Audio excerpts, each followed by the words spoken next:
સ્વાધ્યાય 5 પ્રકીર્ણન બરોબર છે। દાખલા નંબર આપણે જોઈએ કે પ્રકીર્ણનનો દાખલો છે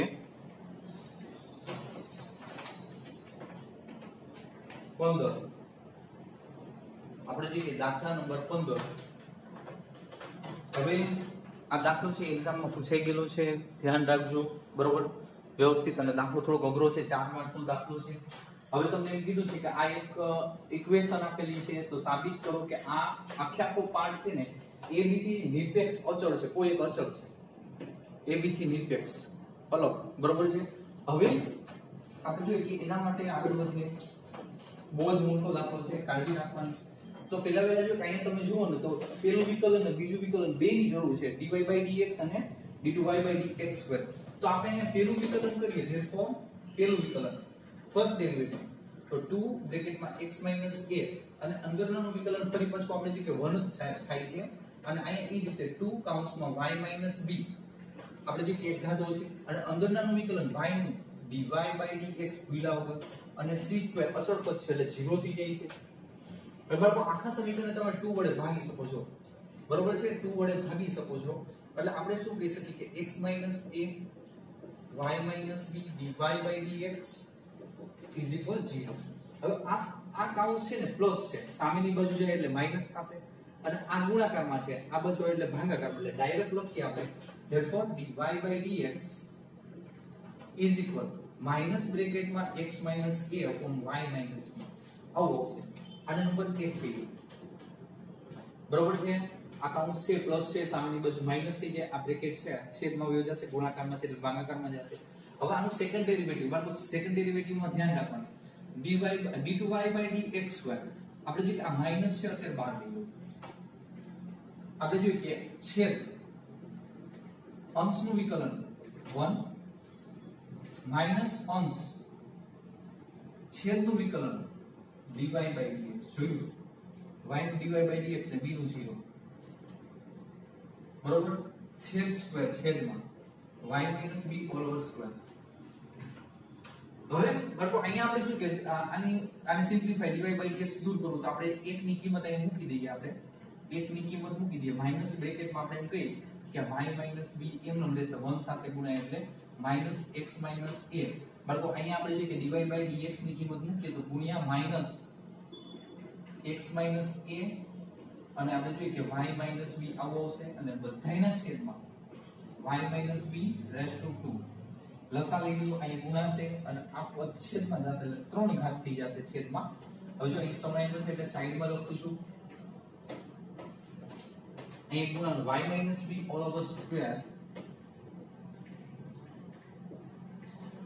બરોબર, વચ્ચે માઈનસ, આ બે કૌંસ સરખા જો માઈનસ માઈનસ પ્લસ બે કૌંસ સરખા છે તો x - a all over square by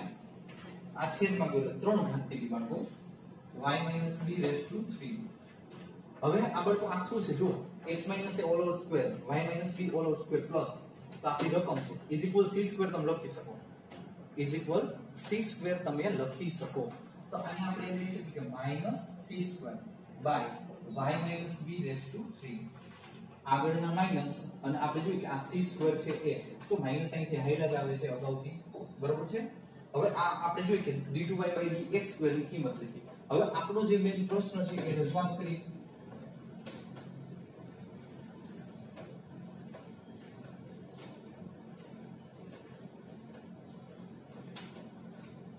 આપણે જોઈએ કે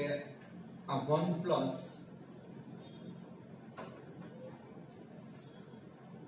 1 પ્લસ આ dy/dx rays to 2 upon d2y/dx2 અને અહીંયા છે ને અંશમાં 3/2 ઘાત છે। હવે અહીંયા આપણે જોઈએ કે કિંમત મૂકીએ આ 1 એમનો પ્લસ છોડો dy/dx ની કિંમત છે અહીંયા આપણી પાસે હતી, આપણે જોઈએ કે છેકાઈ ગઈ છે તો અંદાજે આપણે એમ કહીએ કે લખીએ રકમ પરથી આપણે અંદાજે કિંમત લખીએ તો આપણે એમ કહી શકીએ કે આપણે જોઈએ કે dy/dx ની કિંમત છે ને dy/dx અહીંયા લખું છું dy/dx ઇઝ ઇક્વલ જો અલગ છે ઇક્વલ તમને મળ્યા છે -3 x minus a upon y minus b આવું મળેલું છે. જો dy by dx ની કિંમત આવી તમને મળી ગઈ છે કે નહીં કે ભૂલ આપણે જોઈએ કે આ સાફ કરવા માટે હવે અહીંયા વર્ગ છે dy by dx નો વર્ગ એટલે આ માઈનસ c પ્લસ થઈ જશે પેલા એટલે x minus a upon y minus b raise to 2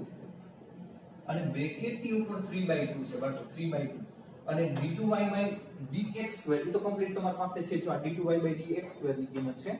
બરોબર d2y by dx2 ની કિંમત છે તો -c³ upon y - b raised to 3. હવે આને આપણે સિમ્પ્લિફાઈ કરીએ આપણે જોઈએ કે અહીંયા આપણે શું કહી શકીએ આ 1 અત્યારે m પ્લસ ઉપર નીચે તમે છેદ આપશો તો x - a raised to 2 y - b raised to 2 અને raised to 3/2 m upon બરોબર છે હવે આ c² c³ છે સોરી આ c³ અત્યારે એમનો રાખી છેદમાં y - b raised to 3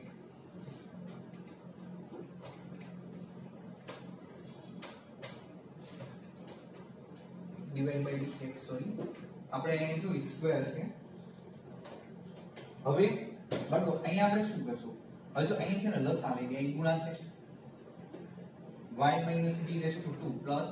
x - a raised to 2 raised to 3/2 અને આપણે જોઈએ કે આ જે લસા છે મારે એને છેદમાં લઈ જાવ બરાબર છેદમાં તો એને આ 3/2 ઘાત મળે છોકરો એટલે બે બે ઉડી જશે એટલે y - b raised to 3 થઈ જશે જો y - b raised to 3 આ ક્યાંથી આવ્યા આ અંશમાં છે અંશનું છેદ કે છે આ બે બે ઘાત ઉડી જશે એટલે આપણે જોઈએ કે y - b raised to 3 વધશે અને આ છેદમાં જે પડ્યા છે -c upon y - b raised to 3 તો તમે જોઈ શકો આ ગયા બરોબર છે આ c² જે છે હવે આ શું છે ફરી પાછી આપણી રકમ છે શું c² જો x - a raised to 2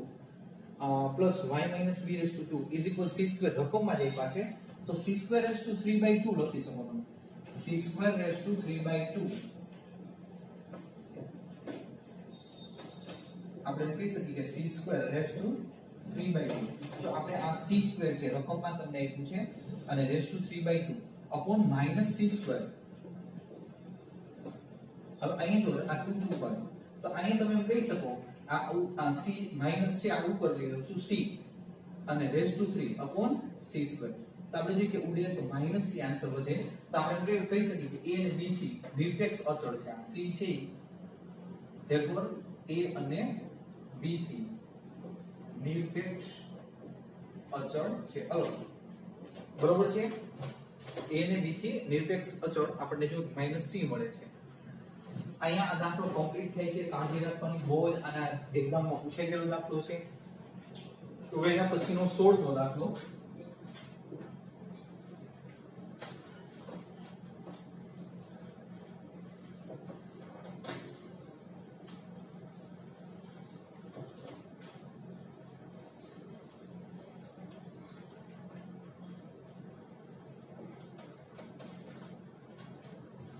સોળમા દાખલામાં તમને એમ છે કે cos y is equal x cos a plus y સાબિત કરો કે dy by dx is equal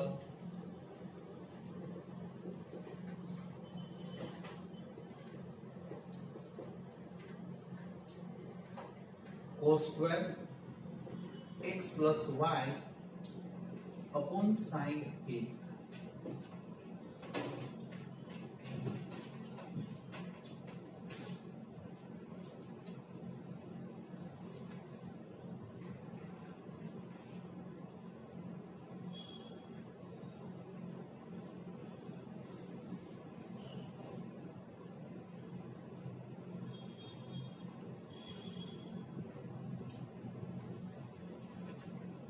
આપણ દાખલો છોડો એક વખત એક્ઝામમાં પૂછાઈ ગયેલું છે ધ્યાનમાં રાખવાનું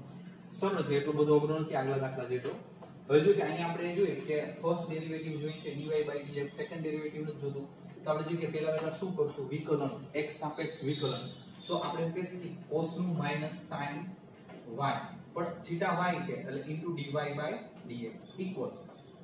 આ x એમનું પેલું પદ એમનું ગુણાકાર છે cos નું minus sin a plus upon theta. હવે થીટા નું વિકલન a નું 0 અને y નું શું થશે dy by dx into dy by dx. હવે અહીં ગુણાકાર છે એટલે પ્લસ સેકન્ડ ટર્મ્સ આ બીજું પદ એમ ન cos a plus y M x નું વિકલન 1 બરોબર. હવે બાળકો આપણે આ આખું પદ છે આ બાજુ લઈ લઈએ બરોબર છે. તો જો માઈનસ છે તો પ્લસ થઈ જશે. જો માઈનસ છે આખું પદ તો ભેગું લખું છું અત્યારે x sin a plus y x sin a plus y into dy by dx. અને આ પદ અહીંયા છે જો પ્લસ આપણે એમ કહી શકીએ કે sin y into dy by dx. હવે સામેની બાજુ જે છે cos a plus y આમાંથી dy by dx કોમન કાઢો. dy by dx કોમન તો આપણે એમ કહી શકીએ કે dy by dx કોમન અહીંયા x sin a plus y plus sin y is equal to cos a plus y.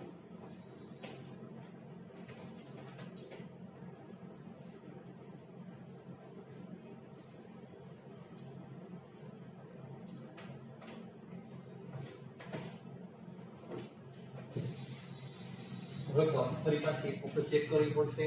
બાળકો.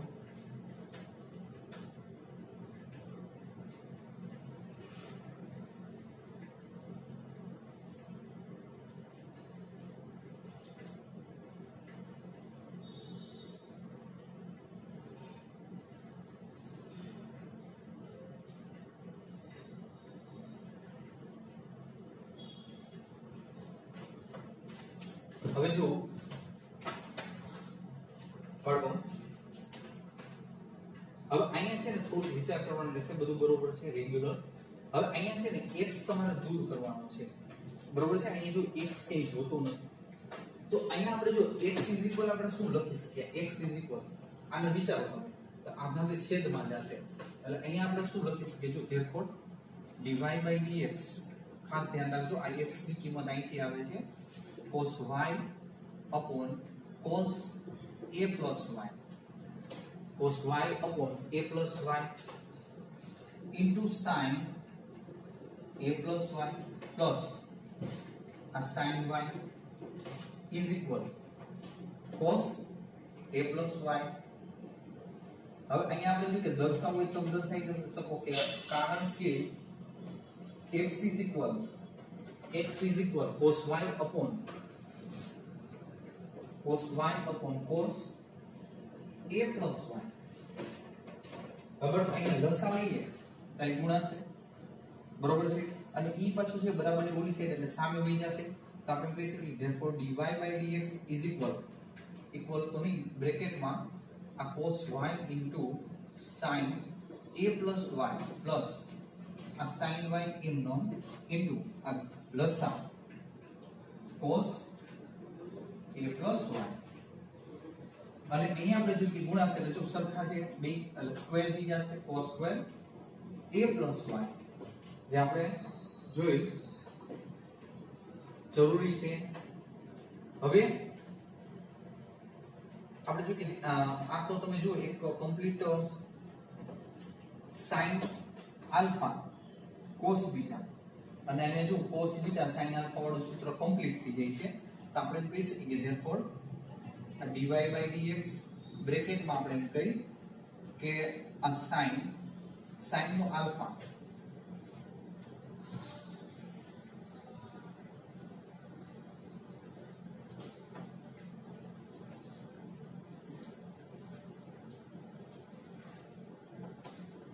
છોકરા અહીંયા છે ને માઈનસ આ માઈનસ અહીંયા પણ માઈનસ બાળકો અહીંયા પણ માઈનસ છે. હવે જોઈએ કે sin alpha is equal a plus y છે અને આલ્ફા અને આ બીટા આપણે જોઈએ કે y ઇઝ ઇક્વલ આપણે એમ કહી શકીએ કે cos square a plus y cos square a plus y. હવે આ y છે ને ઉડી જાય છે. હવે જોઈએ અને ઉપર લઈ લઉં છું થોડું.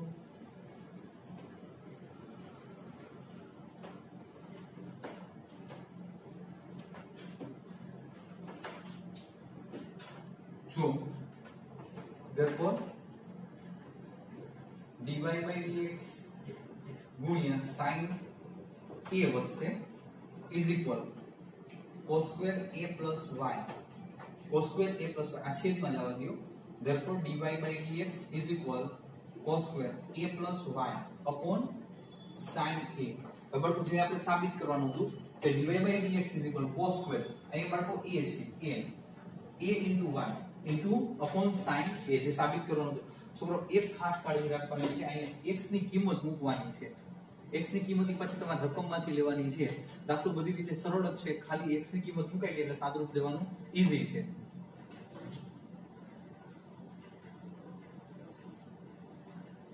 આ સુધી રાખીએ, બરોબર છે. બે દાખલા છે, વ્યવસ્થિત જોઈ લેજો, થોડાક અઘરા છે, ન સમજાઈને ફોન કરીને પૂછી શકો છો.